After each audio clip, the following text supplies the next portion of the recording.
ಕಾಂಗ್ರೆಸ್ನಲ್ಲಿ ನಾಯಕತ್ವದ ಬದಲಾವಣೆಯ ವಿಚಾರದ ಮಾತು ಪದೇ ಪದೇ ಚರ್ಚೆ ಆಗ್ತಾ ಇದೆ. ಆದರೆ ಈಗ ಈ ಒಂದು ವಿಚಾರ ದಿನದಿಂದ ದಿನಕ್ಕೆ ತುಂಬ ಕಷ್ಟ ಆಗ್ತಾ ಹೋಗ್ತಾ ಇದೆ, ಜಟಿಲ ಆಗ್ತಾ ಹೋಗ್ತಾ ಇದೆ. ಈ ಒಂದು ಅಧಿಕಾರ ಹಂಚಿಕೆಯ ವಿಚಾರ ಎನ್ನುವಂತಹ ಮಾತು ಕೇಳಿ ಬರ್ತಾ ಇದೆ. ಹಾಗಾದರೆ ಏನಾಗಬಹುದು ಈ ಒಂದು ವಿಚಾರವಾಗಿ? ಹೈಕಮಾಂಡ್ ಏನಾದರೂ ನಿಗದಿ ಅಥವಾ ನಿರ್ಧಾರವನ್ನು ತೆಗೆದುಕೊಳ್ಳುತ್ತಾ? ಇದೇ ವಾರಾಂತ್ಯದಲ್ಲಿ ಸಭೆ ನಿಗದಿಯಾಗುವ ಸಾಧ್ಯತೆ ಇದೆ ಅಂತ ಹೇಳಲಾಗ್ತಾ ಇದೆ. ಕಾಂಗ್ರೆಸ್ನಲ್ಲಿ ಏನಾದರೂ ಬದಲಾವಣೆ ಆಗಬಹುದು ಅಧಿವೇಶನದ ನಂತರ. ಈ ವಾರಾಂತ್ಯದಲ್ಲಿ ಸಭೆ ನಿಗದಿಯಾಗುವಂತಹ ಸಾಧ್ಯತೆ ಇದೆ ಅಂತ ಹೇಳಲಾಗ್ತಾ ಇದೆ. ಸಿದ್ದು ಡಿಕೆಶಿ ಮಧ್ಯೆ ಹೊಸ ಸೂತ್ರವನ್ನು ಮುಂದಿಟ್ಟಿದೆ ಹೈಕಮಾಂಡ್ ಎನ್ನುವಂತಹ ವಿಚಾರ. ಡಿಸೆಂಬರ್ 20 ಅಥವಾ 21ಕ್ಕೆ ಸಿಎಂ ಡಿಸಿಎಂ ಅವರನ್ನು ದೆಹಲಿಗೆ ಕರೆಸಿಕೊಳ್ಳುವಂತಹ ಸಾಧ್ಯತೆ ಇದೆ. ಒಂದು ನಿರ್ಧಾರಕ್ಕೆ ಬಂದಿದೆ ಕಾಂಗ್ರೆಸ್ ಹೈಕಮಾಂಡ್ ಮತ್ತು ಸೋನಿಯಾ ಗಾಂಧಿ ಅವರು ಕೂಡ. ಅವರ ಸಮ್ಮುಖದಲ್ಲೇ ಇಬ್ಬರು ನಾಯಕರಿಗೆ ಮಾತುಕತೆ ನಡೆಸುವಂತೆ ಹೇಳುವ ಸಾಧ್ಯತೆ ಕೂಡ ಇದೆ. ಆಗ ನಾಯಕತ್ವದ ಬಗ್ಗೆ ಪಕ್ಕಾ ಒಂದು ಮಾಹಿತಿ, ಸ್ಪಷ್ಟವಾದಂತಹ ಮಾಹಿತಿ ಸಿಗುತ್ತೆ ಎನ್ನುವಂಥ ಮಾತುಗಳು ಕೇಳಿ ಬರ್ತಾ ಇದೆ. ಹೈಕಮಾಂಡ್ ಕೇವಲ ಈ ಒಂದು ವಿಚಾರದಲ್ಲಿ ಮಧ್ಯವರ್ತಿಯಾಗಿ ಮಾತ್ರ ನಿಂತುಕೊಳ್ಳುತ್ತೆ ಅಷ್ಟೇ, ಬೇರೆ ಏನು ಮಾಡೋಕ್ಕೋಗಲ್ಲ. ಅಧಿಕಾರ ಹಂಚಿಕೆಯ ಒಂದು ವಿಚಾರದಲ್ಲಿ ಹೈಕಮಾಂಡ್ ನೇರವಾಗಿ ಪ್ರವೇಶ ಮಾಡೋದಿಲ್ಲ. ತಮ್ಮ ನಡುವೆ ಒಮ್ಮತಕ್ಕೆ ಬರುವಂತೆ ಸೂಚನೆ ನೀಡ್ತಾ ಇದೆ. ನೀವೇ ಮಾತಾಡಿಕೊಂಡು ನೀವೇ ನಿರ್ಧಾರಕ್ಕೆ ಬನ್ನಿ ಅನ್ನುವಂತಹ ರೀತಿಯಲ್ಲಿ ಹೈಕಮಾಂಡ್ ಹೇಳುತ್ತಾ ಇದೆ. ಯಾಕಂದರೆ ಏನು, ಮೊನ್ನೆ ಹೋಗಿದ್ರಲ್ಲ ವೋಟ್ ಚೋರಿ ವಿಚಾರವಾಗಿ ಪ್ರತಿಭಟನೆಯನ್ನು ಮಾಡೋಕ್ಕೆ, ಆಗ ಇವರಿಬ್ಬರನ್ನ ಕೂಡ ದೆಹಲಿಗೆ ಕರೆಸಿದ್ದು ಇದೇ ಕಾರಣಕ್ಕೆ ಎನ್ನುವಂತಹ ಮಾತು ಕೇಳಿ ಬರ್ತಾ ಇದೆ. ಇಬ್ಬರನ್ನು ಕರೆಸಿ ಬೇರೆ ಬೇರೆ ರೀತಿಯಾಗಿ, ಅಂದರೆ ಇಬ್ಬರನ್ನ ಬೇರೆ ಬೇರೆಯಾಗಿ ಮೀಟ್ ಮಾಡಿ ಮಾತನಾಡಿ, ನೀವು ಈ ಒಂದು ವಿಚಾರದ ಬಗ್ಗೆ ಚರ್ಚೆ ಮಾಡಿ, ನೀವೇ ಮಾತನಾಡ್ಕೊಳ್ಳಿ, ನೀವಿಬ್ಬರು ಒಂದು ನಿರ್ಧಾರಕ್ಕೆ ಬನ್ನಿ ಅನ್ನೋವಂಥ ರೀತಿಯಲ್ಲಿ ಹೇಳೋಕೇನೆ ಕರೆಸಿದ್ದು. ಬರೀ ಪ್ರತಿಭಟನೆಗೆ ಮಾತ್ರ ಅವ್ರನ್ನ ಕರೆಸಿಲ್ಲ ಅನ್ನುವಂತಹ ವಿಚಾರಗಳು, ವರದಿಗಳು ಕೇಳಿ ಬರ್ತಾ ಇದೆ ಈ ಒಂದು ವಿಚಾರಕ್ಕೆ ಸಂಬಂಧಪಟ್ಟಂತೆ. ಹೀಗಾಗಿ ಏನೋ ಒಂದು ಹೊಸ ನಿರ್ಧಾರವನ್ನು ಮುಂದಿಟ್ಟಿದೆ ಈ ಇಬ್ಬರು ನಾಯಕರ ಮುಂದೆ ಅಂತ. ಸೋನಿಯಾ ಗಾಂಧಿಯವರು ನಿರ್ಧಾರ ಮಾಡಿದ್ದಾರೆ, ರಾಹುಲ್ ಗಾಂಧಿಯವರು ವಿದೇಶಿ ಪ್ರವಾಸಕ್ಕೆ ಬೇರೆ ಹೋಗಿದ್ದಾರೆ. ಹೀಗಾಗಿ ಈ ಒಂದು ವಿಚಾರವಾಗಿ ಹೈಕಮಾಂಡ್ ಏನಿದ್ರೂ ಕೂಡ ಮಧ್ಯವರ್ತಿಯಾಗಿ ನಿಂತುಕೊಂಡು ಕೆಲಸವನ್ನು ಮಾಡೋಕ್ಕೆ ಮಾತ್ರ ಯೋಚನೆ ಮಾಡ್ತಾ ಇದೆ. ಬೇರೆ ರೀತಿಯಲ್ಲಿ ನಿರ್ಧಾರವನ್ನು ತಗೊಳ್ಳೋಕೆ ಆಗಲ್ಲ ಈ ಒಂದು ವಿಚಾರದಲ್ಲಿ.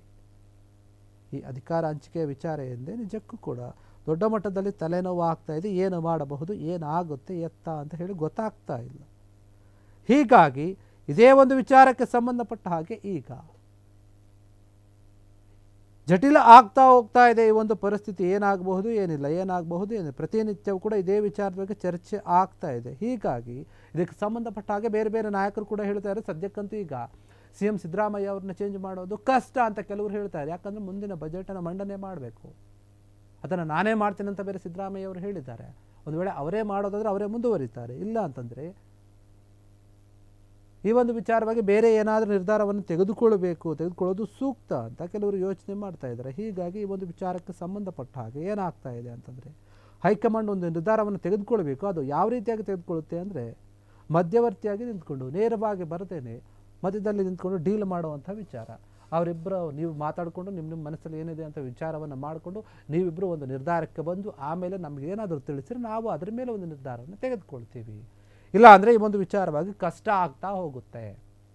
ಈಗಾಗಲೇ ಸಾಕಷ್ಟು ವಿಚಾರಗಳು ಕೇಳಿ ಬರ್ತಾ ಇದೆ. ಅಧಿವೇಶನದಲ್ಲಿ ಸುಮ್ಮನೆ ಇರಬೇಕು, ಸೈಲೆಂಟ್ ಆಗಿರಬೇಕು, ಮಾತನಾಡಬಾರ್ದು ಅಂತ ಹೇಳಿದ್ರು ಕೂಡ ಅದೇ ವಿಚಾರ ಈಗ ದೊಡ್ಡ ಮಟ್ಟದಲ್ಲಿ ಚರ್ಚೆ ಆಗ್ತಾ ಇದೆ, ಅಧಿವೇಶನ ಆಗ್ತಾ ಇದ್ರೂ ಕೂಡ.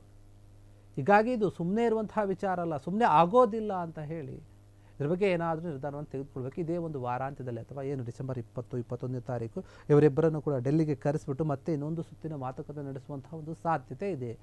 ಆ ಒಂದು ಸುತ್ತಿನಲ್ಲಿ, ಆ ಒಂದು ಸಭೆಯಲ್ಲಿ, ಮಾತುಕತೆಯಲ್ಲಿ ಏನಾಗಬಹುದು, ಸೋನಿಯಾ ಗಾಂಧಿ ಅವರು ಏನು ಹೇಳ್ತಾರೆ ಇವರಿಬ್ಬರಿಗೆ, ಮಲ್ಲಿಕಾರ್ಜುನ್ ಖರ್ಗೆ ಅವರು ಏನು ಹೇಳ್ತಾರೆ, ರಾಹುಲ್ ಗಾಂಧಿ ಅವರು ಬೇರೆ ಕಡೆ ಇದ್ದಾರೆ, ಅವ್ರ ಫೋನಲ್ಲಿ ಏನಾದರೂ ಮಾತನಾಡಬಹುದು.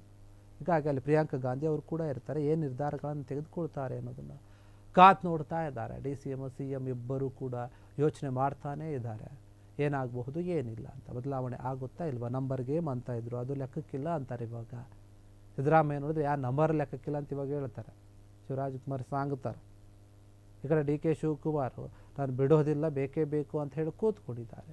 ಈ ನಾಯಕತ್ವದ ಬದಲಾವಣೆ ವಿಚಾರ ಅಂತೂ ಇನ್ನೂ ಕೂಡ ಮುಗಿತಾ ಇಲ್ಲ, ಬಗೆಹರಿಯದ ಒಂದು ಕಗ್ಗಂಟಾಗಿ ಕೂತು ಬಿಟ್ಟಿದೆ. ಕಾಂಗ್ರೆಸ್ನಲ್ಲಿ ಸದ್ಯಕ್ಕೆ ಇದೇ ವಿಚಾರ ಚರ್ಚೆ ಆಗ್ತಾ ಇದೆ. ಅಧಿವೇಶನದಲ್ಲಿ ಸಮಸ್ಯೆಗಳ ಬಗ್ಗೆ ಚರ್ಚೆ ಆಗೋದಕ್ಕಿಂತ ಹೆಚ್ಚಿನ ಸಮಯ ಈ ಒಂದು ಚರ್ಚೆಯಲ್ಲಿನೇ ಕಳೀತಾ ಇದ್ದಾರೆ ಎನ್ನುವಂತಹ ಮಾತು ಕೂಡ ಕೇಳಿ ಬರ್ತಾ ಇದೆ. BJP ಅವರು ಈ ಒಂದು ವಿಚಾರವಾಗಿ ಆರೋಪವನ್ನು ಮಾಡ್ತಾ ಇದ್ದಾರೆ. ಹೀಗಿರುವಾಗ ಏನಾಗಬಹುದು ಈ ಒಂದು ವಿಚಾರ?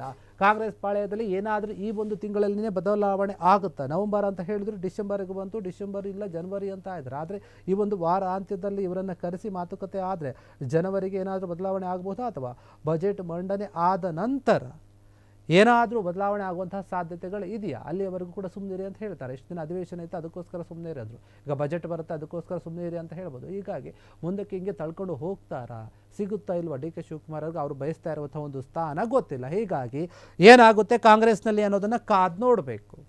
ಕ್ಷಣ ಕ್ಷಣದ ಸುದ್ದಿಗಳಿಗಾಗಿ ಫ್ರೀಡಂ ಟಿವಿ ಸಬ್ಸ್ಕ್ರೈಬ್ ಮಾಡಿ, ಲೈಕ್ ಮಾಡಿ ಹಾಗೂ ಫಾಲೋ ಮಾಡಿ.